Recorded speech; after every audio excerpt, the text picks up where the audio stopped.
Welcome to the newest EHC podcast at waitingfornextyear.com. Today, Jeff Nomina joins Mike Hattery and I to talk Cleveland Indians baseball. Before we do that, real quick, please help us out. You don't have to. This is by no means something you have to do. We are a by-choice basis website. We're going to put out the same content no matter what you do, but if you want to help us out, $1 a month, $1 for all that matters, head on over to www.patreon.com/WFNY and become one of our patrons. You can donate $1 and then quit. You can donate $1 a month or more. We have lots of tiers. Anything that you can donate will help. With that said, let's get right to the podcast. Here's the banjo.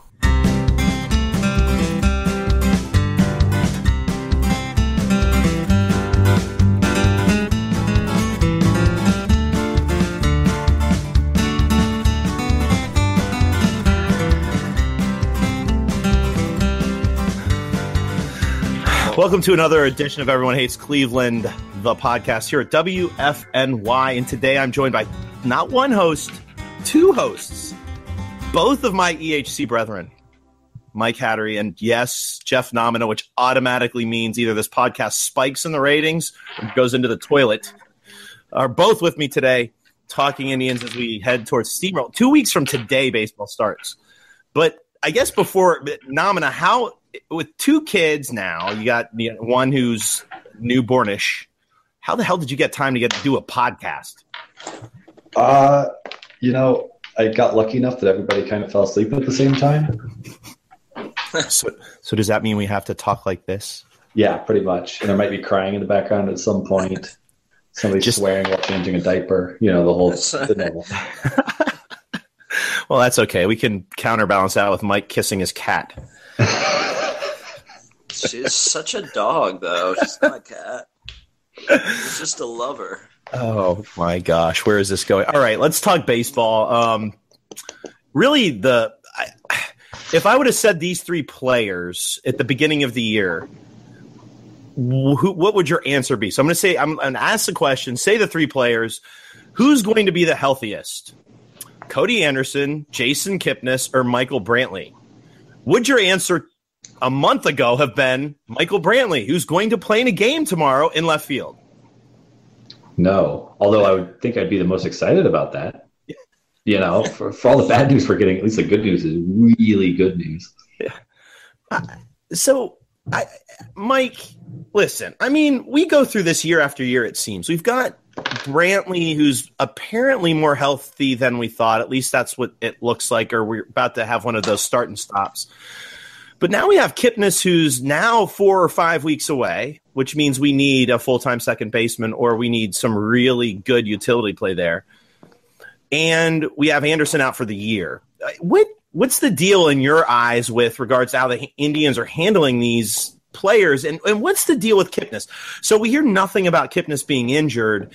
Then, he's kind of, maybe, and now he's might not be here opening day. Now he's out maybe a month. What are your thoughts on the handling of this? And not really with us, but what's the deal? Like, do they know more than they let on, or is this one of those things where the players just aren't giving them full information, or perhaps they just don't have good information? I hope they know more than they're letting on. It's bad if they don't. Yeah, this is I don't know. Commenting on these things is so hard because I think the one area where I really give teams latitude is like when you have guys with I don't know.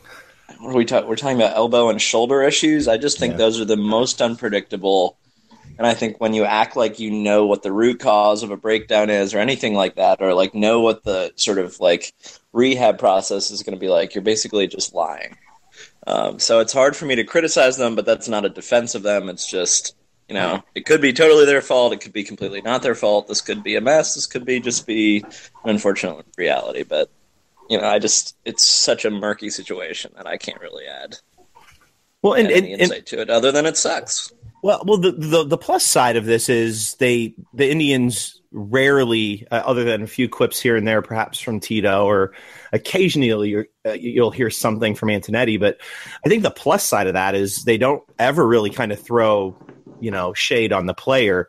This could be one of those things where the player just wants to play. If you look at kind of as Kipnis, Brantley too, the way they kind of fell into this long, I guess, exit poll is that they wanted to play. Kipnis played in a couple of games where they weren't sure how bad the shoulder was. At least that's what they were saying. And he kind of, I don't know, shouldered his way into this. Jeff, is there,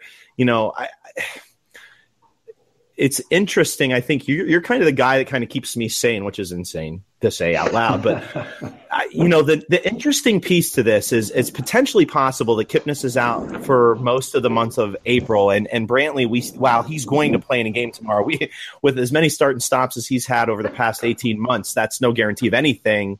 It's possible we may start the year off without two all-star players on our roster. And I'm still not while it's not great, and while the spring hasn't been the best because of these injuries, I'm not really all that worried yet.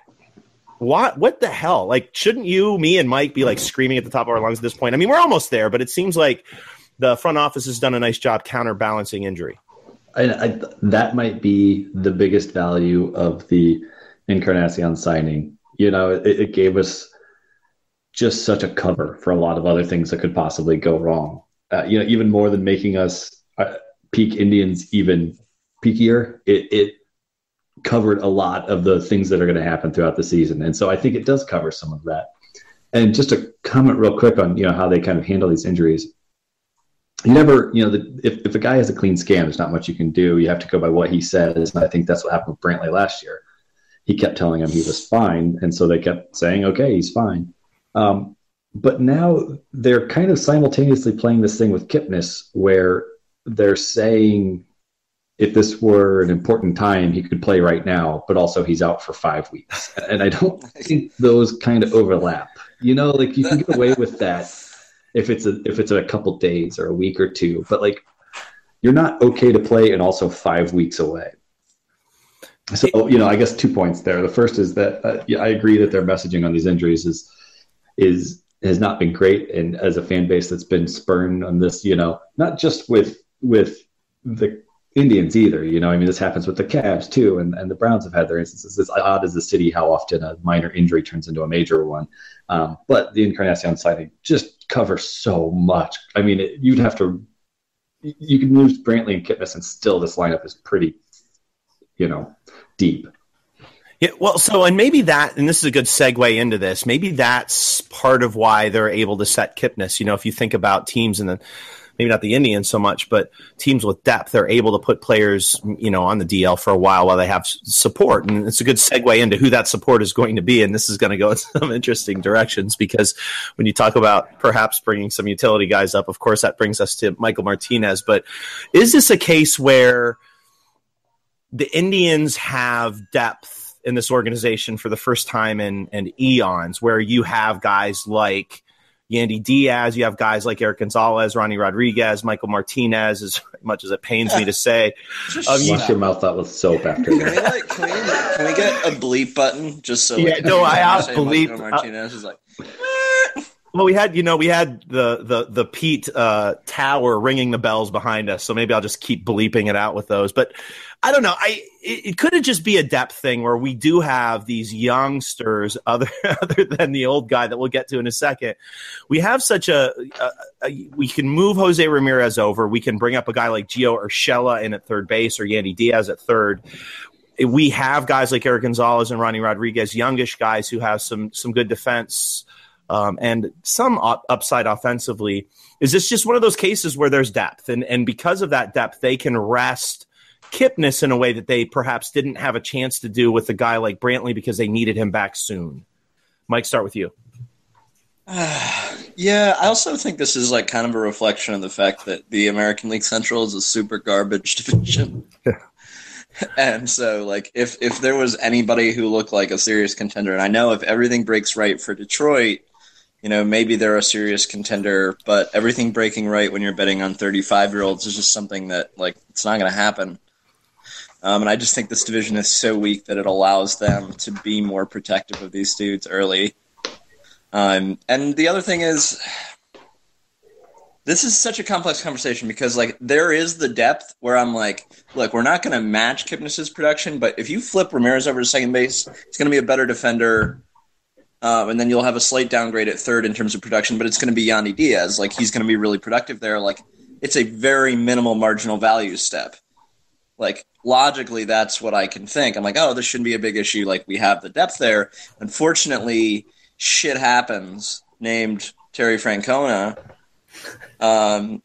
And we get to watch, like, Michael Martinez play second base for a week, or Eric Gonzalez play second base for a week, and all of a sudden, and I really like Giovanni Urshela. Like, I'm rooting for the dude. He has, and Jim and I will argue about this, but, like, I just see no offensive upside. No matter how good a defender he is, he just hits for no power, and he can't walk. He doesn't really hit for a high batting average. He just, he doesn't have great contact authority yet. And unless they unlock that, I sort of just feel like there's a really obvious, simple, easy solution that makes this team really solid and makes the Kipnis sort of a aggressive, protective move with Kipnis pretty simple, but it feels like we're not going to make that really obvious move. Well, I don't know about that yet. I think that sometimes players make resounding screams to get chance to play. Naquin did it last year and had the opening and was able to take advantage of it. And we do have Diaz playing well. But before I get into that, Jeff, how do you like our depth? What guys for you, before we get into some takes, what guys for you stand out? I mean, we mentioned Urshela taking over at third, moving Ramirez over to second. Obviously, Yandy Diaz is an option to do the same as well. And I know that Mike wrote a piece a couple of weeks ago about Eric Gonzalez perhaps taking over that second base position. Well, actually, it was a utility piece. To be fair to Mike, it wasn't a full-time position. I think that would alter maybe his take on this. But who are you? Who are your guys? Like, how would you rank? As far as situations go, what would you rank as your best? And I guess as a segue, your worst. I mean, with the rest of Indians Twitter, I heart Yandy. So, I would be all for him taking over third base. I'm not as down on Eric Gonzalez playing second if it's a week or two. I don't think he's anything special or great, but if you're looking for, solid defense, a guy who's not going to hurt you, I think he can sit there on the field and not hurt you. And I think that would be fine. But I think what's interesting about the Indians too, and a reason that they're able to kind of play the long game with somebody like Kipnis is it's not just the short-term depth in Diaz and Gonzalez and Martinez and all those guys, but the long-term depth coming up. We've seen, Bradley Zimmer tearing it up. We know Greg Allen's kind of on his way. So there's these kind of impact prospects that we're likely going to see at least one, if not both of those guys this year. So even if the front half of the year here, we have to give guys an extra little break to get to full health, there's a pretty decent chance that we're going to be calling up some of our, big guns from the minors here mid-season or late season to help out. Just to illustrate the kind of depth we have, we spent the entire offseason complaining about the guy who finished third in Rookie of the Year and a top 30 prospect. Our biggest problems were those two guys all offseason. We just bitched and moaned about Naquin's defense or Zimmer's K rate, those are small issues but in the grand scheme of things, we're talking about some, pretty damn good players that we're going to be calling up. So I think we have the depth on the short term to just literally stand on the field at second base or third base, whatever we need to do. But long term, we also have the prospects and guys like Diaz and Zimmer and Allen that are coming up that are going to be cornerstones of this team for the next 5 years. So we have a pretty huge margin for error, even if the beginning of this year starts a little slow. Can we consider like an alternative proposition? Nope. Yes. No. So this is my question. Like, can both Yandy, like, just for fun, and everybody's going to be like, the Indians care about Super 2, blah, blah, blah. Yeah, I know what really Super good 2 impression. is, you pricks. Okay? I understand Super 2, whoever wants to comment that. On every article ever. Everybody understands Super 2 now. It's not 2003. Anyway, what if you call up Zimmer, Chisenhall plays a little third base, we get a little flexible Chisenhall, Ramirez starts at second, you call up Yandy too, you platoon Chiz and Yandy at third base, and also platoon Yandy and Zimmer in right field. Well, okay, so why?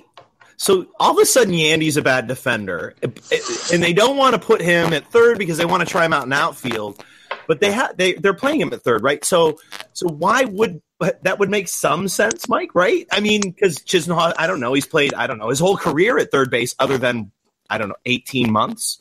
So that seems to be an option. It's not even on the table, though. So if they're willing to put Carlos Santana at third base, and I forget which one of you went off on this. I think it was Jeff, which will be a good lead-in for Jeff.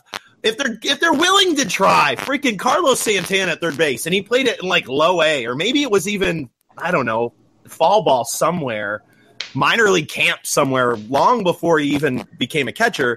If they're willing to try Carlos Santana, I think that wouldn't that option make sense? You put Chisenhall, who's not a great defender at third base, but I don't know. He can play third, and it gives them roster. It gives them maneuverability with their roster. Probably the hang up there, Mike, is Zimmer. But they do have other options in the outfield that they could bring up as well. You've got the Almonte, Austin Jackson thing, but I don't know, Jeff. I mean, what are your thoughts? I mean, our boy Chiz, now we're going to make him a super utility guy. Yeah. First off, if we're trying to make Chiz, versatile, I think we could just leave him in spring training, let him man that whole area, and then we come back to Cleveland and let the roster play out. Well, he's been playing a lot of center. Could we just let him stay in center, like in Arizona, and say here and throw him like cat treats? If he's good at the center of things, let's just leave him in the middle of nowhere, and we'll be fine. I love this. I agree with you. It's funny how selectively they care about defense. We've seen Chris Johnson and Carlos Santana play third base. We spent all of last year with Rajay and Naquin Manning center field with Almonte in left field. I'm not pretending like Almonte is some spectacular center fielder, but metrics have pretty consistently shown, albeit in not a huge sample, that he's at least passable in center field. And let's not forget that they have played Mike Aviles at third base, not all that great, and put him in the outfield. Let's not forget that Michael Martinez has played third base. Field defensive replacement in a World Series game. Exactly. It's maddening how defense comes and goes as a concern for the team. And did Yandy win? Was he voted by the coaches in both AA and AAA, or just AA? High A, Carolina League, and AA, and probably the only reason why he wasn't mentioned as a third base guy at AAA is because he played so much outfield, to be fair. And can I jump in here? Clay Davenport, who does awesome DRS projection numbers for minor leagues, had Diaz basically as plus in right field in his time in Columbus. Really good data. Well, in the count, and they're saying that, he's learning the outfield position, but I don't know, Eric Gonzalez, his sample size out there isn't great, nor is Jose Ramirez's, by the way. As a matter of fact, Diaz has played more in the outfield than Jose Ramirez in his career. Just saying. Okay, back to you, Jeff. Sorry. The selective defense thing bothers me. And so if there's another reason for it, if it's Super 2 or whatever, then you know what? They have to make up some other excuse, and I get it. It's hard to believe that they're really concerned about his age 32 season or whatever that they'd be getting by holding him back. Especially when there's a need right now and you could send him right back down without any trouble. They've done that. But it's just the language they use for these things is frustrating as a fan because you want to kind of understand the philosophy of your team. And the philosophy of this team the last couple of years hasn't really been focused on defense much, even as we've kind of lucked into some pretty decent defensive teams after Chisenhall moved to right field. I can't even believe I just said that.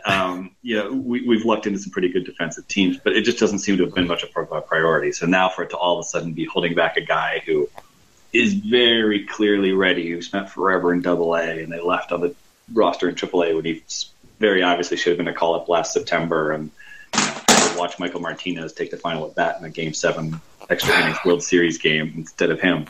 At some point, that guy probably just deserves a chance.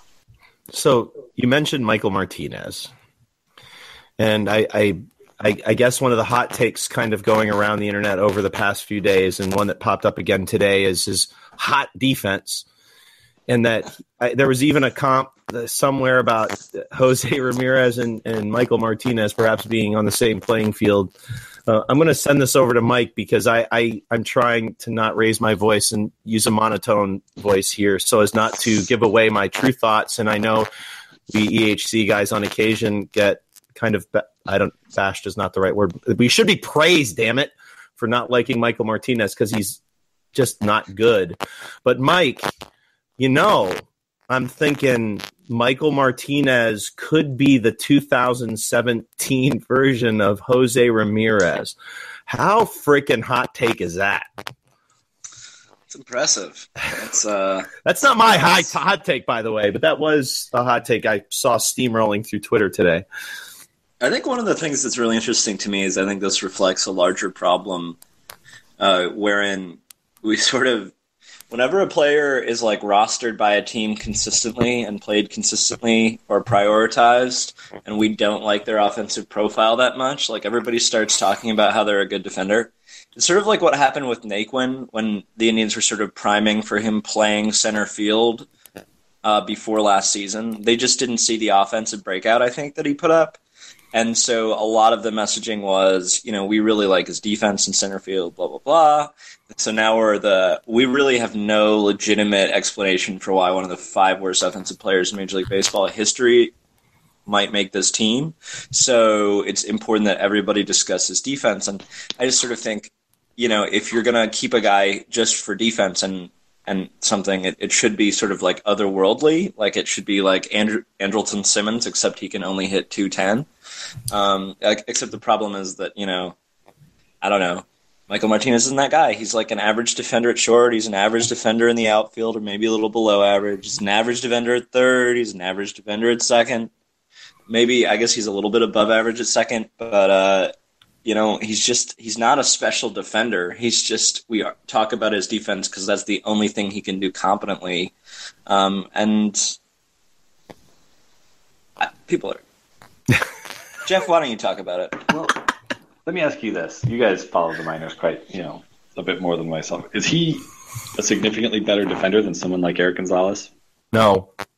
I mean, and Mike and I are not. I mean, so the fact that Mike wrote a piece on Eric Gonzalez being the guy as our utility guy says a lot about kind of the anti-Martinez profile, because Mike and I are not Eric Gonzalez fans. I mean, and by that I mean there's been a lot of kind of that same thing with regards to Gonzalez as a great defender. He's a decent defender. Don't get me wrong. I mean, you can talk about Michael Martinez being, we've got people saying he's a great defender. Sure, if you're comparing him to Aviles, yes, he's a great defender. It's kind of like Almonte being a great center fielder when you're comparing him to Michael Bourne, but he's probably average to a little bit better than average, maybe a little better than that. I don't know. We still have to see him over the span of a year. Eric Gonzalez is a good defender. I mean, as much as I want to rip on Eric Gonzalez, he can defend, and he's pretty decent at it. His problem is his best defensive position is shortstop. I'm not saying he can't move that over to second base, but, and does he profile a little bit better offensively than Michael Martinez? Sure, but all 3 of us do that too. So, I mean, Mike, I'll let you take it from here because you've become the calm guy for Eric Gonzalez. But I mean, I'm no fan of Eric Gonzalez, but he would be 7 shades better defensively anywhere that he plays than Michael Martinez, in my opinion. And even if you concede that they're like the same defensive player, like if you go that far, there's like a pretty high likelihood that Eric Gonzalez is going to have like a 30-point advantage in weighted runs created plus over Michael Martinez, or maybe even, let's say 10 or 15 or 20, like that's a huge gap offensively. I don't understand how people can look at someone who has over 500 plate appearances and is basically 70% below league average offensively and say, oh yeah, 25th guy, let's work on his bunting skills. It is unfathomable. And this media environment, Terry Francona has the best damn job in the world, and he's a fantastic manager, but he is unquestioned. He's never hit. I have never seen someone manage a Game 7 so poorly and not have a single hometown writer of any merit criticize anything he did in that game. And you can praise his whole resume, but these shenanigans with players like Michael Martinez are just the inexcusable garbage that has to sort of be forced out of his hand. Well, and I mean, his management of the playoffs overall, I mean, that's under umbrella of invincibility. It's amazing. Yeah, but when it's when a town, or at least some people in the town, see Michael Martinez go into the game in the 9th inning and all go, good Lord, I hope he doesn't make the last out. And he makes the last freaking out. That's not good.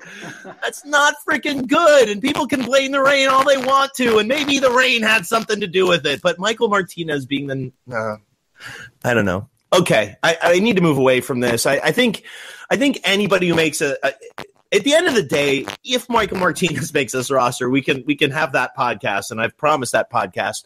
I just don't believe if you talk about 40-man roster, he's not on it. And if they put him on the 40-man roster ahead of a guy like Andy Diaz, that's going to be one hell of a podcast. That might have to be me by myself ranting. I just all right, Andy Diaz. So he's sitting right now 8 for 21. He's walked 6 times. He's struck out 3 times. The guy is an on-base machine. Mike has been all over the contact piece all spring. This is a guy who eats, sleeps, and drinks contact. If you have eyeballs, you can notate that he's put on some muscle, at least since high A. When I stood next to him in high A, I mean, he was bigger than me. I'm no specimen by any stretch. He was bigger than me, but it's not like you would have said, wow. Now you say, wow. I mean, he's clearly trying to add power, which fits a corner outfield position. They're playing him at third base, so obviously they have an intention of perhaps using him there down the stretch during the spring. And they started doing that long before the Kipnis injury. That's for another day, talking about when they knew about the injury and how bad it was. But they talk about they want him in the outfield, but it's obvious they're prepping him for utility. I guess the flack for that, Jeff, is that people want Andy to be beneficial to this club over the long term. So they want the 26-year-old to go to Columbus so he can get every day at bats. This guy who's a contact specialist, who's hit everywhere, who walks all the time. Not only does he make contact, but he counters that with this fantastic Carlos Santana-like eye at the plate. Better than Carlos because generally walks more than he strikes out. To me, seems like a guy who profiles in the utility role because he's going to get on base. He's going to get hits. That's just what he does. And defensively, there hasn't been a manager ever, other than Terry Francona, and this is whatever you want to think about it, that says he's not a good defender. So, what the hell is the problem with Andy Diaz just getting the utility job, especially now that it's going to be a regular thing for at least 3 to 4 weeks? I mean, is this a no-brainer? You put him in at second base, you put him in at third base, you move Jose Ramirez over to second, and then when these guys come back, you use him as a utility guy, four games at least a week, as Mike and I have already said. Jeff, what are your thoughts? I mean, it seems ridiculous that we're even talking about this, and I know I sound like an idiot because I talk about it all the time, but I talk about it all the time because it seems senseless not to do it.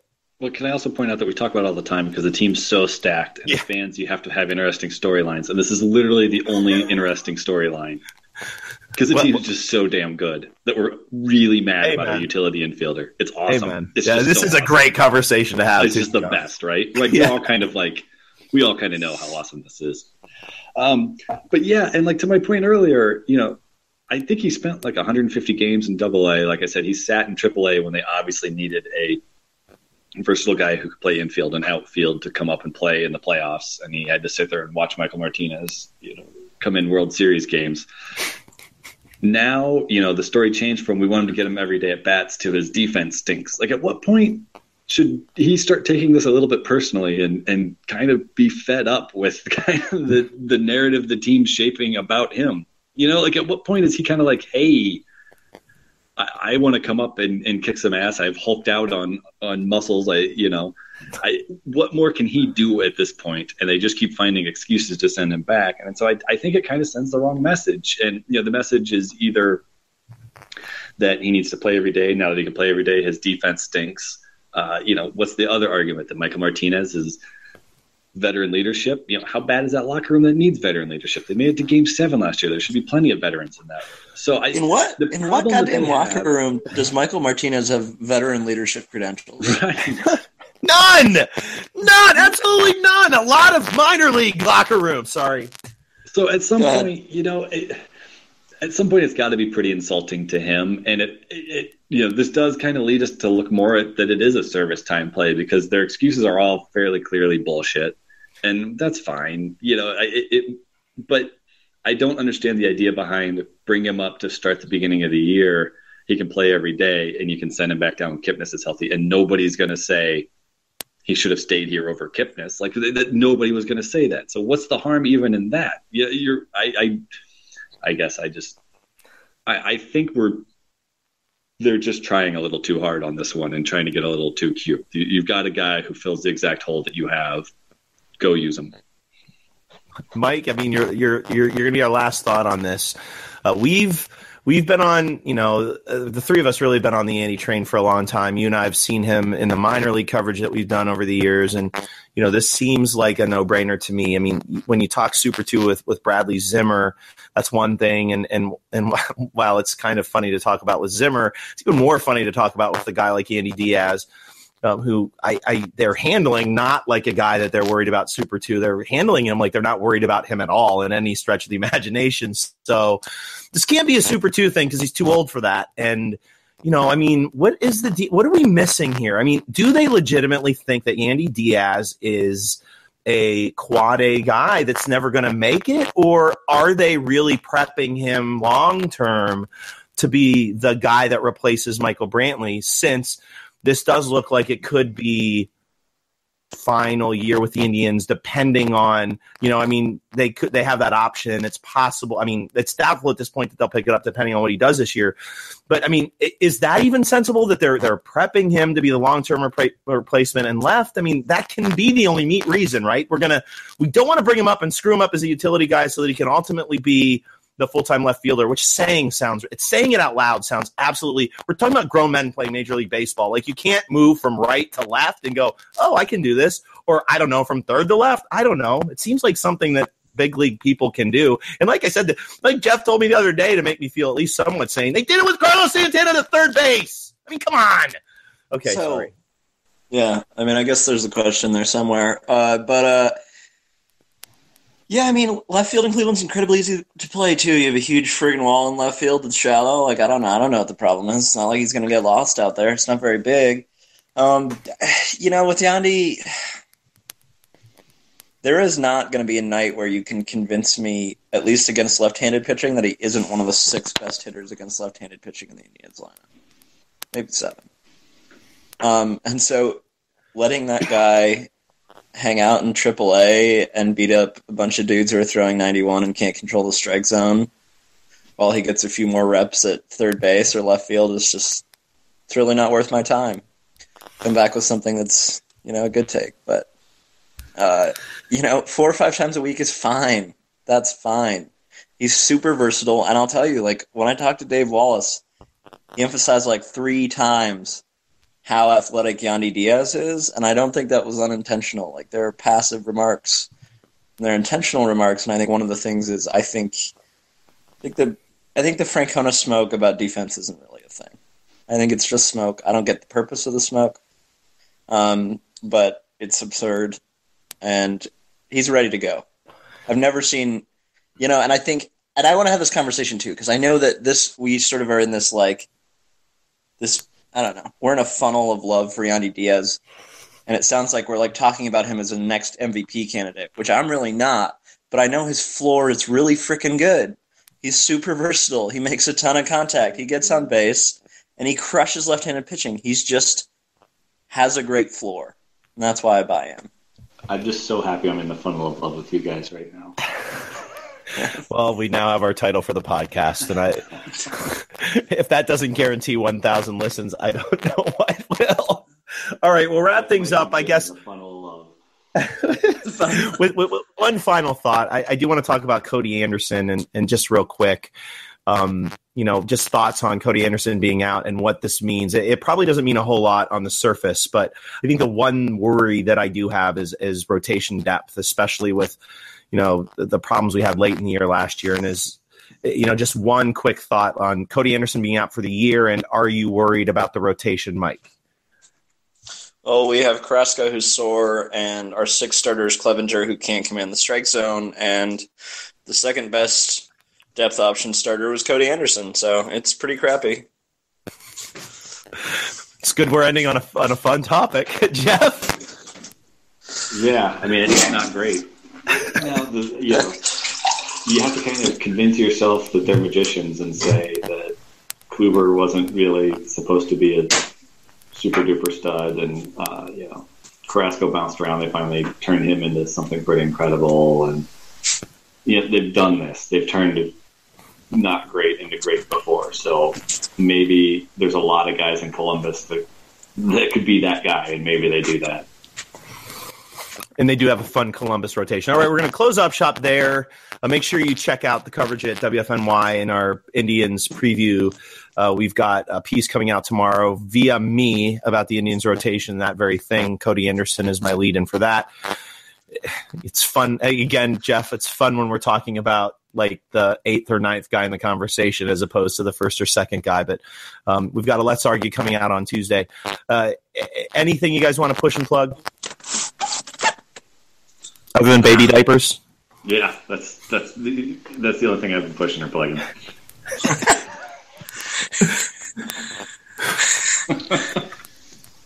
Let's argue topic, Mike. I got nothing. Jeff and I have to talk. It'll be good, like always. That's all you need to know is it's going to be good. You should read it so you can be one of the few and the proud. Yeah. It consistently gets like 80. I mean, we get nice conversation in that. So there's that. All right, we'll close it up there. Jeff joins us. I don't know how often this is going to happen over the next season, but we'll take it when we can get it. It's the funnel of love. All right, have a good one. We'll talk to you soon. Have a good night, everybody.